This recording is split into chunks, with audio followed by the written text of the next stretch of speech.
Nunca fui cercana a mi abuela Eulalia. Sabía que gente de Colonia la miraba con respeto, pero también con recelo. Murmuraban cosas sobre ella, que tenía dones, que ayudaba a la gente de maneras que no se podían explicar, pero para mí solo era una anciana de mirada severa y manos huesudas que rara vez me hablaba. Cuando murió, pensé que no recibiría nada, pero me equivoqué, me dejó su casa.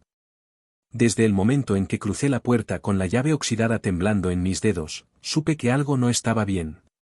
La casa era antigua, con una estructura alta y delgada que parecía encorvarse bajo su propio peso. Las ventanas estaban cubiertas con gruesas cortinas y el aire dentro tenía humedad y algo rancio, como madera podrida mezclada con aceite quemado. Al dar el primer paso adentro, el suelo crujió por los escombros que caían del techo colapsado de ciertas partes, como si la casa misma despertara con mi presencia. Murmuré para darme valor, resignada y pensando en cómo arreglaría todo más, para convencerme a mí misma de que todo estaría bien.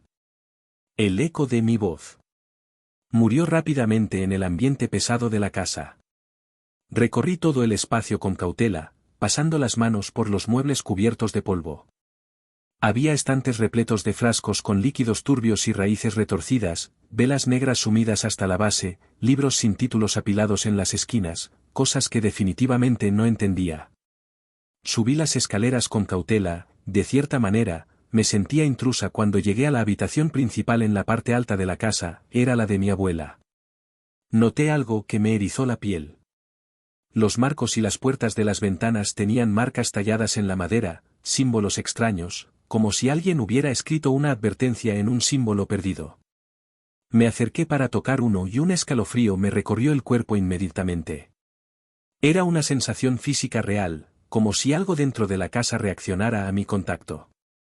Traté de ignorarlo, pero la sensación de ser vigilada por algo invisible se hizo más que evidente y me dieron las ganas de escapar de ahí mismo. No era paranoia y no era mi imaginación, era cierta esa sensación al darme la vuelta. Sentí un cambio en la luz y una sombra se movió apenas fuera del campo de mi visión. Mi respiración se detuvo y hablé, preguntándome con voz temblorosa si había alguien ahí, pero todo estaba en silencio.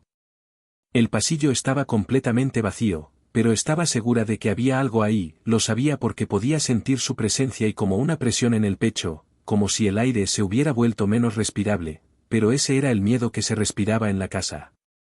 Tragué saliva y bajé las escaleras apresuradas con la sensación de que si volteaba en el momento equivocado vería algo que no debía ver, así de nerviosa y creída era, pero debía irme rápido de ahí. Aunque, por otro lado, pensaba en que solamente eran trucos de mi imaginación alimentándose por el ambiente pavoroso de la casa. Cuando llegué a la sala traté de calmarme porque solo era el peso de la casa, el silencio abrumador, mi mente estaba jugándome trucos, pero entonces vi algo que me hizo dudar de todo. Las marcas en las paredes no estaban solo en los marcos de las puertas, también estaban en el suelo. Dibujadas en círculos formando patrones que rodeaban toda la casa, no era una decoración extraña, eran una especie de sellos, sellos para encerrar algo, y yo estaba dentro. No tuve más remedio que quedarme en tanto resolvía qué hacer con ese lugar. La abuela no fue una persona con quien tuve contacto cercano por sus costumbres y rarezas, y ahora podía comprobar qué tan rara era. Con el pasar de los días, el lugar se volvía más sombrío, aunque tranquilo, y no solo era la soledad ni la incomodidad de estar en un lugar que no sentía mío. Había algo más, algo que respiraba en las paredes, algo que se deslizaba en los rincones oscuros cuando no miraba, y las noches eran peores. El silencio nunca era absoluto, a veces en la madrugada escuchaba crujidos en las escaleras, como si alguien estuviera subiendo con pasos lentos y cuidadosos. Otras veces eran murmullos cercanos a donde estaba, durmiendo, demasiado bajos para entenderse, pero lo suficientemente claros para saber que no estaban en mi cabeza. Créame que empecé a dudar de todo. Dejé las luces encendidas que parecían apagadas. Al despertar cerraba las puertas y amanecían entreabiertas. Una madrugada me desperté sintiendo un peso sobre mi pecho, como si algo invisible estuviera sentado encima de mí, no podía moverme y solo podía mirar al rincón más oscuro de la habitación, donde juraría haber visto una presencia envuelta en las mismas penumbras de las cuales salía. No podía seguir así, debía haber escapado de ese lugar, pero cuando intentaba salir de ahí, algo me lo impedía, una sensación de que debía permanecer en ese sitio y de alguna manera necesitaba. Los vecinos no fueron de tanta ayuda, al principio me miraban con lástima o con cautela, como si ya supieran lo que me estaba pasando, como si ya lo hubieran esperado. Pero finalmente encontré a doña Marita. La mujer que tenía la tienda en la esquina era una anciana con el cabello blanco recogido en una trenza y una compulsión por fumar que hacía que oliera tabaco todo el tiempo. Al saludarme y ver mi rostro con la intención de preguntarme me dijo sin rodeos que algo me estaba molestando en la casa de la abuela. La verdad, no supe qué responderle. Ella suspiró y miró la calle vacía como si esperara a que alguien nos escuchara y dijo, Eulalia no solo vivía ahí, protegía esa casa y a todos los que vivimos cerca. Hace muchos años, una niña de aquí, una chamaquita que era la hija de unos carretoneros, estaba poseída. Vi a Natalia, ese era el nombre de la pequeña. Al inicio era una niña normal hasta que dejó de serlo. Nadie supo cómo empezó, pero de un día para otro ya no era la misma. Primero, pequeñas cosas ocurrían, según me contó su mamá, pues el día me preguntó sobre un remedio, ya que Natalia se despertaba en la noche y se quedaba sentada en su cama mirando a la pared con los ojos muy abiertos. A veces decía cosas que nadie entendía, palabras sin sentido, pero dichas con una voz que no era la suya. Luego vinieron los ruidos, golpes en las paredes, pasos en la casa cuando todos dormían, cosas que se caían o se rompían sin razón aparente y luego los gritos horribles y desgarradores, tanto que se podían escuchar por todas partes y nos levantaban a muchos para ver qué estaba pasando, pero fue una noche que todos los vecinos corrimos a la casa de la familia porque la madre, Natalia, estaba pidiendo ayuda. Cuando entramos, la encontramos en el suelo con la cara llena de arañazos y los brazos marcados como orones. El padre intentaba sujetar a la pequeña, pero ella no se movía. Como alguien de su edad, su cuerpo se doblaba en ángulos horribles, como si sus huesos se desprendieran y su espalda se arqueara como si algo dentro de ella tratara de salir. Su risa no era de ella, no tenía expresión y era como si estuviera muerta. Por dentro, tu abuela fue la primera en comprender lo que estaba pasando. Supo en el instante que lo que habitaba en el cuerpo de Natalia no era humano y cuando la niña habló, no quedó duda, su voz no era delicada y frágil. Su voz no era delicada y frágil como la recordaba, era algo más profundo, algo roto y lleno de eco, algo que no debía estar en ese mundo diabólico. Ella nos miró a todos y nos dijo que nos largáramos, que Natalia ya no estaba, que él había tomado su lugar. No sé cómo tuvo fuerzas, pero Lalia lo enfrentó, se abrió paso entre los demás y se arrodilló junto a la pequeña, sacando de entre sus ropas un frasco con un líquido negro y un puñado de hierbas secas mientras los padres lloraban y los vecinos se persignaban. Ella hizo lo que nadie más se atrevió a hacer, la sujetó y la forzó a beber algo y Natalia gritó como si la quemaran por dentro. El suelo tembló y el aire se volvió denso, espeso, como si una niebla negra flotara en la sala y entonces la cosa salió de ella. Dicen que fue ver como un homo negro tomando forma, retorciéndose, cambiando de tamaño y de silueta. Tratando de aferrarse a algo o a alguien, no quería irse y no podía irse, pero la audacia de tu abuela no se lo permitió. Usó rituales y amuletos, lo obligó a quedarse en la casa en la que vives y lo encerró ahí dentro. Eso fue lo que le costó la vida. No murió esa noche, pero nunca volvió a ser la misma. Su cuerpo quedó débil y sus manos temblaban. Su piel se marchitó demasiado rápido. Se le veía enferma, agotada y drenada, se fue apagando hasta que un día su corazón no pudo más. Los padres de Natalia no quisieron quedarse, se fueron lejos con la niña aún delicada y después nadie supo que fue de ellos, solo que el espíritu no lo siguió y es porque seguía aquí en esa casa donde vives y no sé por qué te la dejó tu abuela. Algo entró en ella, algo malo. Eulalia logró sacarlo, pero no pudo destruirlo, no pudo deshacerse de eso, así que hizo lo único que podía hacer, lo encerró en la casa. Todo lo pudo, lo mantuvo ahí dentro toda su vida, nadie se atrevía a acercarse ahí demasiado, pero ahora me miró con preocupación. Ahora ella ya no está. Sentí un frío en la espalda que no tenía nada que ver con el viento. ¿Qué pasa si los sellos se rompen? Doña Marisa tardó un momento en responderme. Entonces, lo que está ahí dentro va a salir. Mi estómago se hundió y comprendí que los hechos eran esas marcas en el suelo, en los marcos de la puerta, en el jardín. Los había visto el primer día y los había tocado, había limpiado y movido cosas sin saber qué eran y ahora, cada noche, los murmullos eran más fuertes. Al regresar a casa, estaba más asustada que al principio y la idea de largarme, dejar todo atrás, se hizo más urgente. Sabía que existían cosas que no debían saberse, historias que deberían quedarse en la oscuridad, en los rincones olvidados de la memoria, pero ahora esa historia me pertenecía, me había sido entregada con las historias de la tendera y con toda esa gente que me miraba con lástima, de reojo, esperando que algo me pasara. Pensaba en la niña de ese caso y cómo la abuela la había ayudado. Aquella primera noche, después de saber la verdad, fue quizás una de las peores. Todo se sentía más ade y de miedo, todo me daba pendiente y temores que me hacían arder el estómago. Lo que podía escuchar ya no eran simples ruidos nocturnos, eran pasos lentos, cuidadosos, como si algo se acercara y no quisiera ser visto. Mirar a la puerta del cuarto donde me quedaba, esperando ver surgir algo. Rendido por esta, no pude dormir.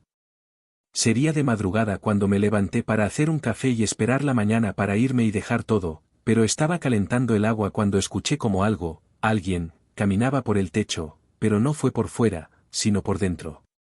Sé que es una locura pensarlo. Pero no podía moverme y no podía respirar bien, solo podía mirar fijamente al rincón más oscuro, las paredes carcomidas y donde parecía que algo negro parecía más presente. Y de pronto, cuando pude beber algo, sentí un frío que me recorrió de pies a cabeza al sentir que alguien estaba ahí. Cuando volteé, todos mis temores alimentados por las historias se hicieron reales, ahí detrás estaba una figura alta, sin forma y con ojos que no estaban, pero yo sentía fijos en mí. El pánico me estranguló la garganta para poder gritar el aire. Estaba frío y helado.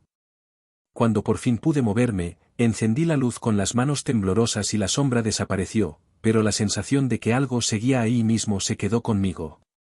No podía quedarme ahí, no cuando sabía lo que estaba pasando, pero en ese preciso momento los toques en la puerta me alertaron. Me asomé como esperando ver algo horrible, pero para mi sorpresa era doña Marita. Estaba acompañada de otra mujer igual de anciana. Cuando entró, se presentó, era amiga de mi abuela y ambas habían encerrado con sellos y magia lo que habían secado de Natalia. Sabían lo que había pasado y sabían que me estaba acosando. No podía quedarme en la casa, pues la entidad que habitaba consumiría mi energía y mi vida. Mi abuela me había dejado su casa para continuar como su guardiana, pero al no tener su capacidad ni conocimientos, lo mejor sería dejarla y cerrarla para siempre. La señora me prometió que podía arreglarlo, que podía reforzar los hechos, encerrarlo de nuevo a la cosa que había liberado, pero en su sonrisa había algo que no me dio confianza y tenía razón. Para dudar porque no vino a sellarlo, ella vino a liberarlo por completo. No supe en qué momento todo se salió de control. Cuando todo comenzó, las cosas se pusieron peor y parecía temblar con tanta energía horrenda que recorría todo. Las luces parpadearon y solo pareció moverse bajo mis pies. Algo se desató en el aire, una energía poderosa. Aquella mujer moraba palabras y decía cosas que yo no entendía. Pero doña Marita dijo que tuviera confianza. Y de pronto la vi sonreír, no era una sonrisa humana, era algo más. La sombra emergió de las paredes y salió de cada rincón oscuro, como si siempre hubiera estado esperando su momento. No tenía forma definida, pero creo que tenía hambre. Se movía a una velocidad inhumana y la señora se congeló. Su boca se abrió en un grito, pero no tuvo tiempo de terminarlo, esa cosa simplemente la tomó. Su cuerpo, con arqueos, se sacudió, algo dentro de ella la hizo crujir, algo se partió de forma imposible y sus huesos se retorcieron. La cosa la consumió y la desgarró y la usó como un cascarón hasta que no quedó más que una mujer temblorosa en el piso con los ojos blancos y la piel más arrugada de la cual yo recordaba. Me quedé de pie en la sala, temblando, el aire olía a ceniza y humedad, como si algo antiguo se hubiera podrido dentro de las paredes. No quedaba rastro del torbellino de sombras que había devorado a la señora, solo su cuerpo inerte en el suelo, doblado de manera imposible, como si todos sus huesos se hubieran quebrado al mismo tiempo. Y entonces se movió, primero un espasmo, los dedos, como si sus nervios se activaran uno a uno, luego la cabeza giró con un chasquido sordo y los ojos opacos miraron a la nada, su mirada se abrió lentamente y un aliento grito escapó de sus labios. No estaba muerta o, al menos, lo que estaba dentro de ella no lo estaba. Con movimientos lentos, casi antinaturales, se incorporó. Sus extremidades se estiraban como si su cuerpo fuera un traje demasiado grande para la cosa que ahora lo ocupaba. Su cuello se torció hacia un lado y su mandíbula apareció desencajada por un instante antes de volver a su lugar y luego, sin mirarme, sin hacer un solo sonido, caminó hacia la puerta. Salió la noche deslizándose con una calma que no tenía sentido. El viento al lado la acompañó, envolviéndola, me dejó clavada en el suelo sin poder reaccionar. No supe cuánto tiempo estuve inmóvil. Solo cuando sentí la presencia de doña Marita a mi lado pude reaccionar. No solo habíamos liberado la casa, aquella señora había sido poseída. Doña Marita me lo dijo con voz grave, con ese tono que usan las personas que han vivido demasiado y han visto más de lo que quisieran. Esa mujer no solamente era una bruja, era un recipiente, un cuerpo hecho para no contener lo que no debería andar. Suelto. Algunos nacen con dones para curar y otros para ver más allá del velo, y otros, como ella, con el don maldito de ser materia para los espíritus errantes, para las sombras que buscan huéspedes. Era un pozo vacío donde las presencias podían entrar, pero nunca salir. Eso significaba que el espíritu inmundo ya no estaba libre, ahora tenía un cuerpo y, algún día, en algún lugar, lo liberaría. No podía quedarme más tiempo, lo entendí sin que nadie me lo dijera. La casa estaba vacía, pero no limpia, las paredes seguían impregnadas de algo turbio, algo viejo y hambriento. Aunque el demonio ya no estaba atrapado entre sus muros, las cosas que dejó atrás, las energías que se quedaron, los cimientos harían de este lugar un sitio inhabitable. Mientras caminaba por la calle, sentí que algo me estaba mirando. A lo lejos, me despedí de doña Marisa y le dije que cuidara de la casa. Con el tiempo regresé y todo estaba en ruinas, las mujeres que me habían ayudado habían muerto, como la mayoría de la gente mayor que vivía en la colonia, y solo vi los escombros de la supuesta prisión de la abuela preguntándome si esa cosa todavía habitaba ahí o quizás la señora al morir la había liberado. No lo sabía, pero también sabía lo que sufrí y no se lo deseo a nadie más.